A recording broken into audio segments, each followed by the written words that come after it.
Okay, hello everybody. Thanks for your patience as I get myself organized and stopped on this definition. So I'm Dr. Annette Feravich and I am here and we are here in the philosophical classroom. And we are here 2 days a week, Tuesdays and Thursdays at this time. Why? Because it's some heady stuff. We can't be here a whole lot more on this heady stuff because a lot of my stuff is heady. Spiritual classroom, critical thinking classroom, and then this classroom.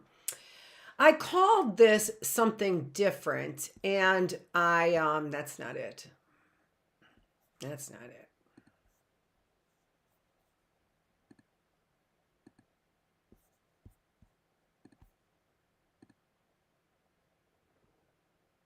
That's not it.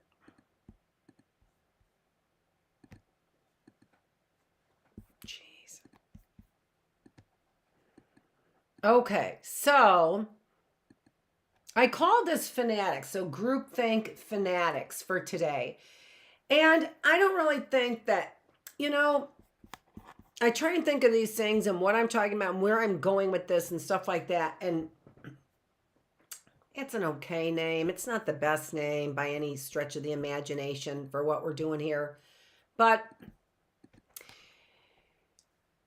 when we are taking a look at all of this that we're talking about right now, it is about these two definitions that we gave on day 11. So entitativity, the perception of oneness, that individuals grouped together are part of a group. All right. So in whatever way, can be that you're grouped together because you're all from Germany. It can be that you're grouped together because you know how to tap dance. And that could be all across the world, right? Who knows how to tap dance, or in a local community, right? But you perceive there's a oneness to that group. And in that perception, there is this idea of essentialism. And essentialism is that entity has a personality. And in essence, if it has a personality, it's as if it were in its DNA, right? Not changeable, very stable across time, across all members of the group, right? And so that's what essentialism is that there is an essence to this group that is almost as if it's in their DNA, right? So they have a basic nature to them. Groups have a basic nature to them. If you're part of the Republican Party, you have a basic nature to you, which from my perspective and experience has been more domineering, more dominant kinds of personalities, authoritarian kinds of personalities. From a Democrat, so if you're a Democrat, the essence, the nature of a Democrat would be what? Tree hugger, wishy-washy, doesn't know how to stand up for morality, what is right, those kinds of things, right? But where we get groups who are fighting, and this is then where we end up seeing the characteristics, the nature of these groups actually come out, right? Where we actually visibly can see the behavior of these groups come out when they are fighting against one another. That is when there is this idea or motivation. We begin to come down into more primitive ways of looking at people. And that's why we fall back on this idea of nature versus nurture, right? That's why we fall back on this idea of there is DNA in them that makes them do this, right? And for an adult, a very adult group that we have here, so you might say Black Lives Matter. They have something in their nature that makes them want to what? Fill in the blank. We were just talking about it in the spiritual classroom. Jewish people. There is something in their nature that makes them want to what? Socialist. There is something in their nature that makes them want to fill in the blank, right? And we can keep doing this, right? We can keep doing this, especially if you were to say, race, Japanese.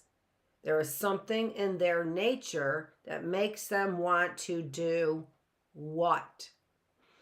That is essentialism, right?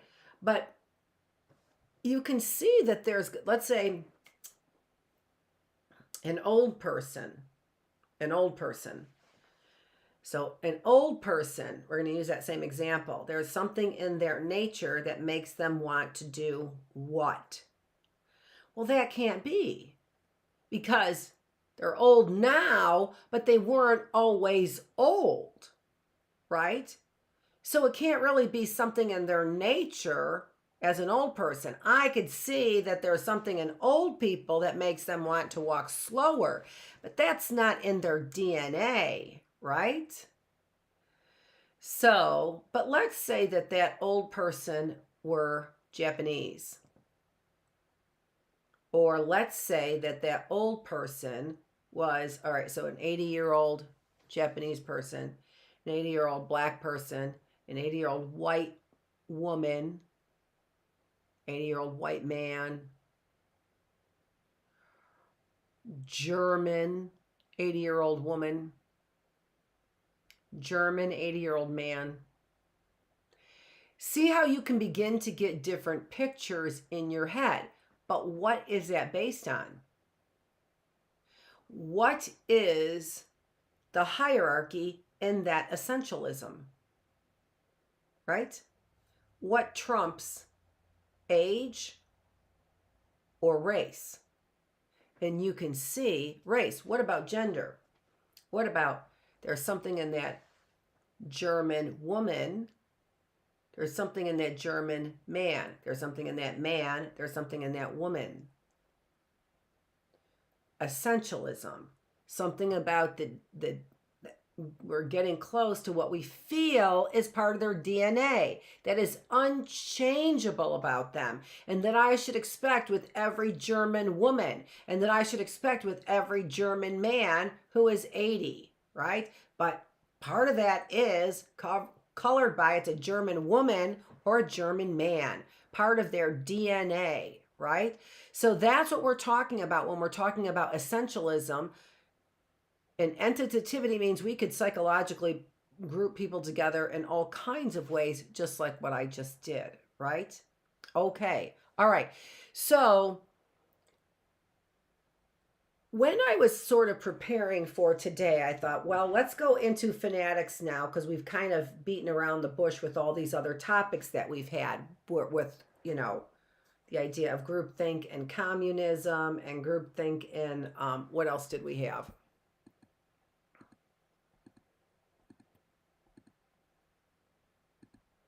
Nationalism, the Lost Boys, nationalism, religious fanaticism, Scientology, right? And speaking of Scientology, this is where we are getting also, I was thinking the concept of fanaticism, right? Because as I was rolling through what we were talking about, I came across where we left off, which was basically with Discovery Institute, Greg Abbott, L. Ron Hubbard. Yeah, those three things, right? Coming together. And so Scientology led me to begin to start thinking about this fanaticism here. So we've already covered this as much as I care to cover it on Thursday. I kind of threw out a hook there. I believe that there are associations in these groups, And I think that they have to do with an agenda. And I think that the agenda is to confuse people at their very core beliefs. And in doing so, well, why? To make money, of course, to make money. I don't know. I don't know. I mean, I don't know. I think it is back to, where do I have that?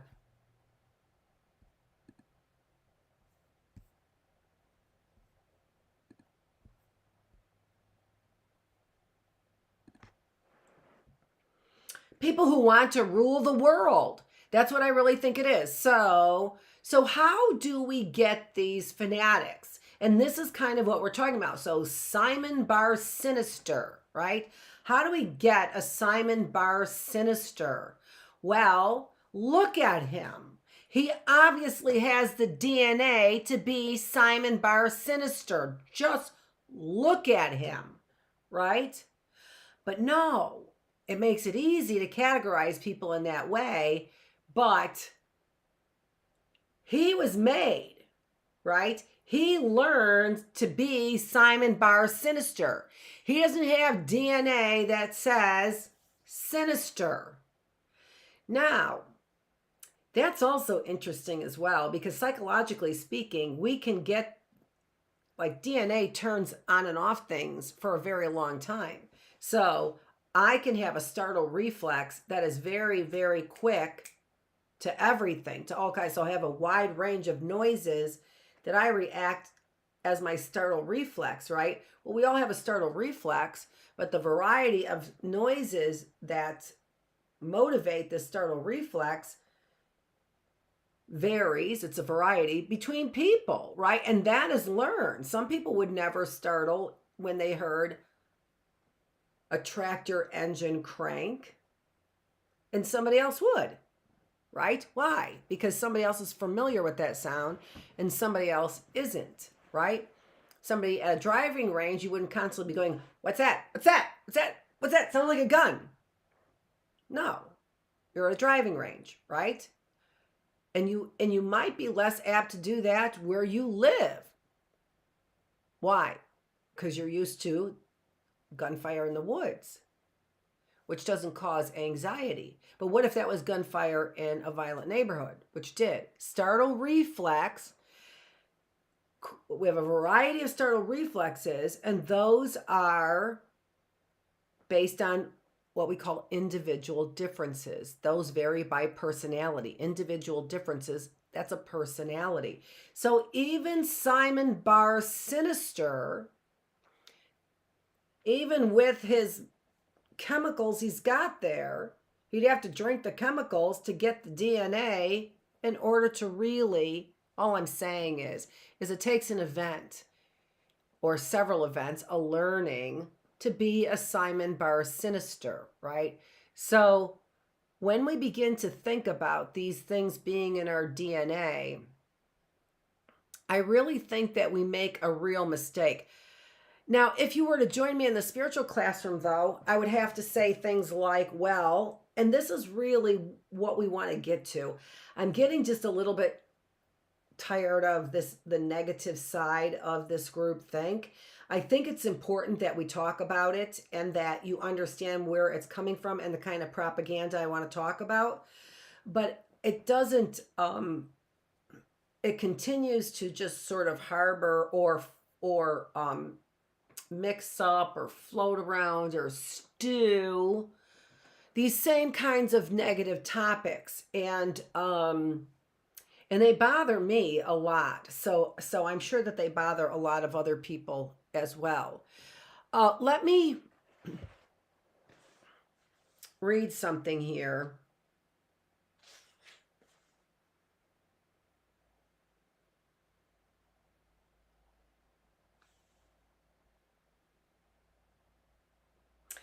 So I'm reading again from this book, which is by Robert Cialdini, and national bestseller, Influence the Psychology of Persuasion.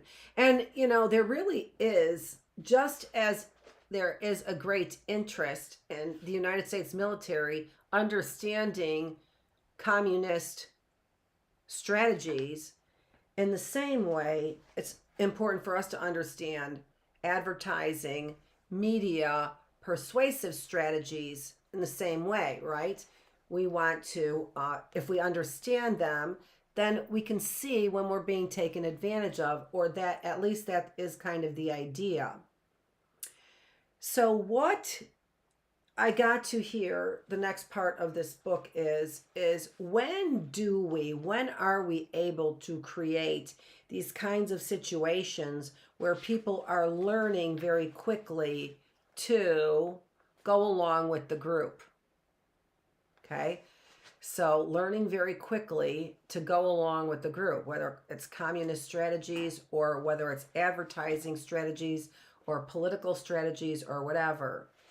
When is it that people are most convinced to go along with the group? And we talked about this already when we talked about some of the different persuasion tactics, such as large rewards and severe punishment leads to temporary change. So if you wanted to change somebody only for today, right? So for immediately, change your behavior immediately. You're in the store, you're in church, and your child is misbehaving. You want them to change immediately. It may be once, right? It may be once, but the most effective strategy would be a promise for a large reward or to threaten severe punishment. So now we can see why a parent would want to give in to their child and give their child something when they are whining, because they want a temporary change. They want an immediate change. They'd like a long-term change, but what is the bigger priority? The bigger priority is to get an immediate change. So large or severe punishments gets an immediate change. Remember what we were saying about this, though. The communists were not using torture in Korea. They were using torture. The Christians were using torture. In the Spanish Inquisition, they were using torture. So who was using torture? The Christians. The Christians there weren't looking for a long-term change. They only cared about a temporary change. I came across that the other day. Like, I was like, holy smokes, these are using the most severe punishment, and we see that that wasn't working for long-term change. Again, if Christians were interested at that time in the Spanish Inquisition and the Crusades, right? So during that time, if they were really looking for people to have them convert, they would not have been using those strong-armed tactics, right? Strong-arm tactics. But they were. So they clearly weren't that interested in a long-term change in those Christians, right? Or in those people. They didn't care. So that really says to me, saving face, that they were doing it for effect. And that brings me back to what I was reading here in this book on the psychology of persuasion. And so this talks about how I want to get the paper right. It was the New York Times published the story that said that Catherine Genovese, so Catherine Genovese is the individual who got killed that we were talking about in critical thinking when we were talking about helping behavior. So Catherine Genovese was murdered across a, 38 block area, is what this police officer said. A long, loud, tortured public event. Her assailant had chased and attacked her in the street 3 times over a period of 35 minutes before his knife finally silenced her cries for help. Incredibly, 38 of her neighbors watched the events of her death unfold from the safety of their apartment windows without so much as lifting a finger to call the police. Rosenthal, a former Pulitzer Prize winning reporter, knew a story when he heard one. On the day of his lunch with the commissioner, he assigned a reporter to investigate the bystander angle of the Genovese incident. Now, this has made a lot of money all across different disciplines. We see the New York Times highlighted that story. That occurred in 1985. In the 1970s, though, I'm sorry, that was 1964. That was 1964. I was way off. All right, 1964. After that, it inspired all kinds of work done by psychologists on this bystander intervention. So I'm wondering why this person knew the bystander angle. I don't know, since the bystander intervention or bystander angle wasn't really written about until the 1970s. So that's the kind of thing that kind of confused me here, that they were even using that language, bystander angle, in 1964, since the theory didn't really come out until the 1970s. Bystander intervention. Who was that?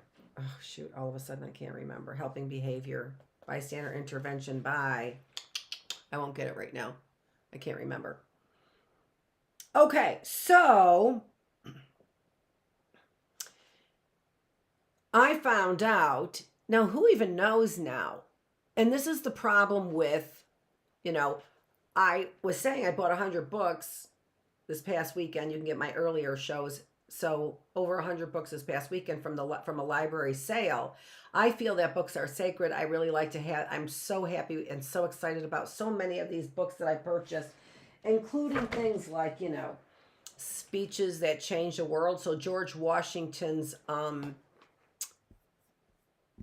his farewell address that I was looking up for my Bookless classroom is printed in here.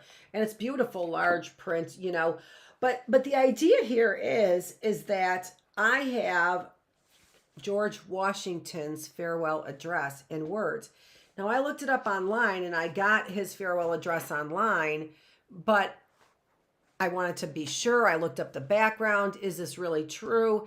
And now that I have a book that was first published in 2005, so, all right, 15, 18 years ago, whatever. Okay. But then also of a speech that matches the speech that I have online there, that I got online. I just love this book. So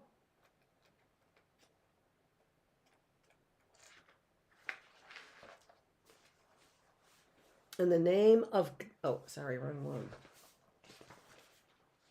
There we go. A passionate attachment of one nation for another produces a variety of evils. George Washington, his farewell address on September 17th, 1796. All right. And there it is, right? And look at that. And there it is in black and white right there. Your union ought to be considered as main prop of your liberty, and that the love of one ought to endear to you the preservation of the other. What a wonderful quote.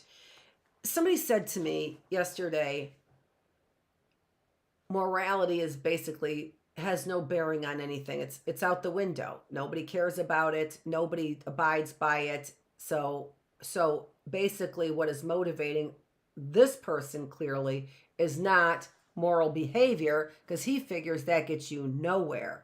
Look at what Washington said. Your union ought to be considered as a main prop of your liberty. Liberty being freedom, right? Your union, the union of the states, right? Marjorie Taylor Greene said, let's divide the states up. No, that's not what we fought for over 200 years, right? So 17, 250 years now. That's not what we fought for over 250 years. And even beyond that, when you think about it, right? For sure, when you think about settling the land in the 1600s, which is what Jamestown, right? So you're talking about, you know, a lot more than that. You're talking about what? 600 years? About something like that, right? Your union ought to be considered that we fought for. We fought for this union here of the United States, the United States, the union of these states we fought for. Your union ought to be considered as a main prop of your liberty. Liberty, freedom, means freedom.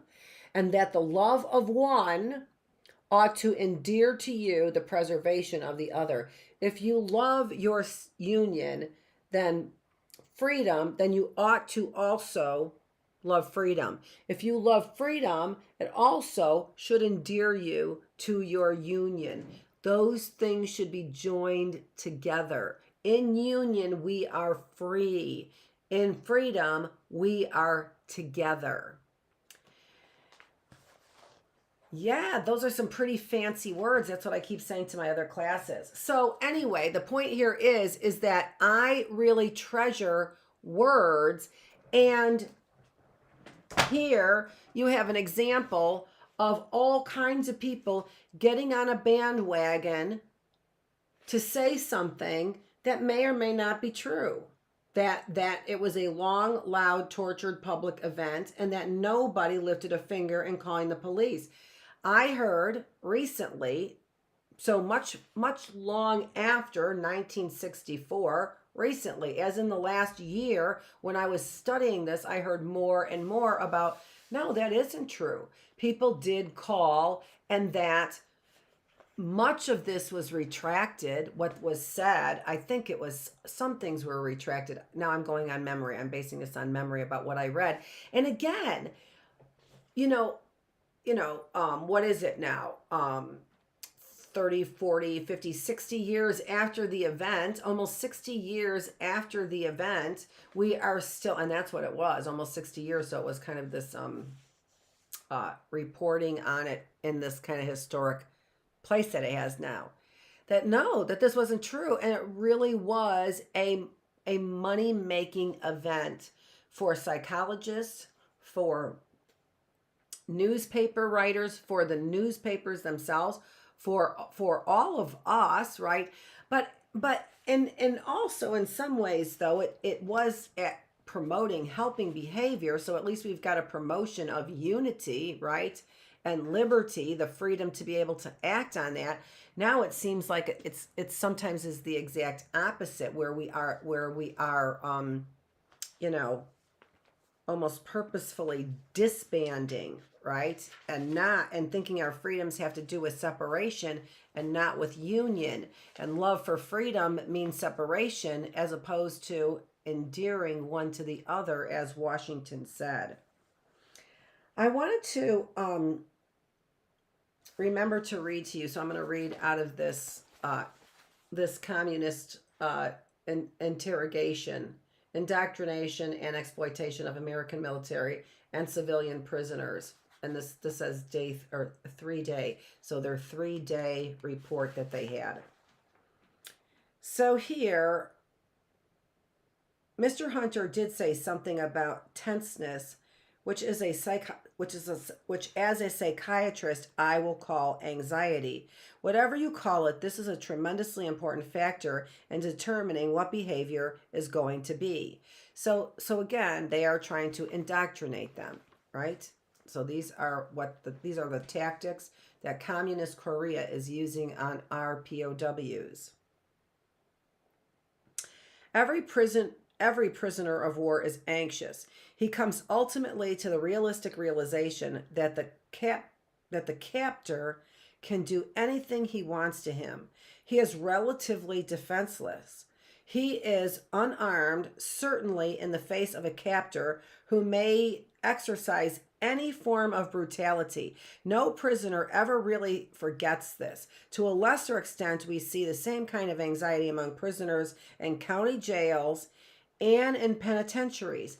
And this I found really interesting and phenomenal. now I lost my place there. I can't believe I did that. I was like, I won't need that again. And here, 30 seconds later, I need it again. But I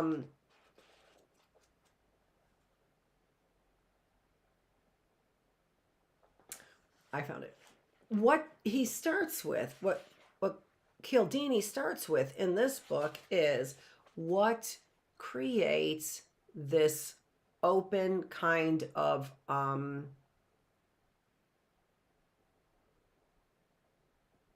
acceptance of fanatic ideas, right? What turns us into Simon Bar Sinisters?